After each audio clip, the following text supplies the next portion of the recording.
Bismillahirrahmanirrahim. Assalamualaikum warahmatullahi wabarakatuh. Adik-adik mahasiswa yang saya banggakan, pagi ini saya akan memberikan materi kuliah pengantar ilmu pertanian dengan subpokok bahasan pemanfaatan lahan sempit untuk pertanian sayuran organik. Sebelum memasuki subpokok bahasan tersebut, saya akan memberikan pengertian tentang pertanian. Secara umum, telah dimaklumi oleh masyarakat luas, pengertian pertanian adalah mengusahakan tanaman untuk memenuhi kebutuhan. Pengertian ini sangatlah sederhana.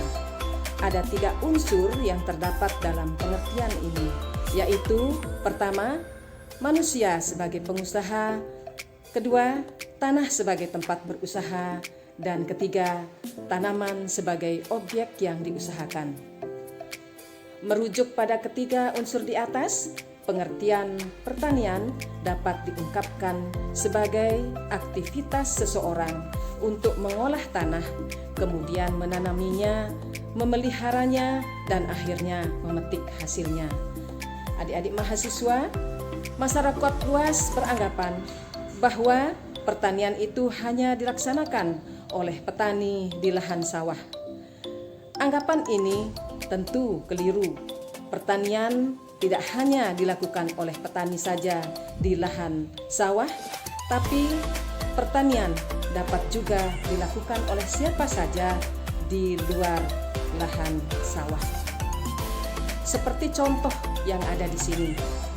Lahan sempit yang berbentuk persegi panjang dengan lebar 10 cm dan panjang lebih kurang 15 meter dengan luas lebih kurang 1,5 meter yang terletak di luar pagar halaman Masjid Al-Islah Mojokbaru, diolah sedemikian rupa, kemudian ditanami dengan beberapa jenis tanaman sayuran seperti sawi, bayam merah, terung, cabai, dan lain-lainnya yang dikelola dengan menerapkan pertanian organik.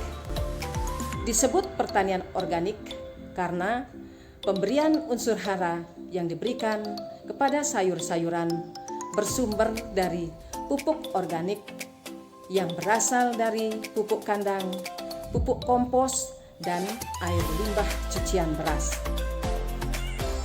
Selain memanfaatkan lahan yang sempit, pertanian sayuran organik bisa juga dilakukan dengan menggunakan polybag, ember bekas maupun karung bekas atau wadah-wadah lainnya. Produksi sayuran organik yang diperoleh merupakan sayuran dengan kualitas yang jauh lebih baik atau lebih sehat bila dibandingkan dengan sayuran non-organik. Mengapa demikian? Karena sayuran organik yang kita dapatkan ini bebas dari residu zat-zat kimia yang berasal dari pupuk anorganik. Adik-adik mahasiswa, sudah saatnya kita menerapkan pertanian organik di lahan sempit di sekitar rumah kita. Di samping membuat lingkungan menjadi asri dan nyaman, juga terbebas dari pencemaran udara. Kita juga dapat mengkonsumsi sayuran organik yang sehat yang sangat dibutuhkan oleh tubuh. Selain itu juga dapat mengurangi pengeluaran rumah tangga untuk membeli sayur-sayuran dan bisa pula dijual untuk menambah pendapatan keluarga. Setelah mengetahui cara memanfaatkan lahan sempit dengan pertanian organik, saya berharap adik-adik bisa menerapkannya di rumah masing-masing. Atas perhatiannya saya ucapkan terima kasih. Assalamualaikum warahmatullahi wabarakatuh.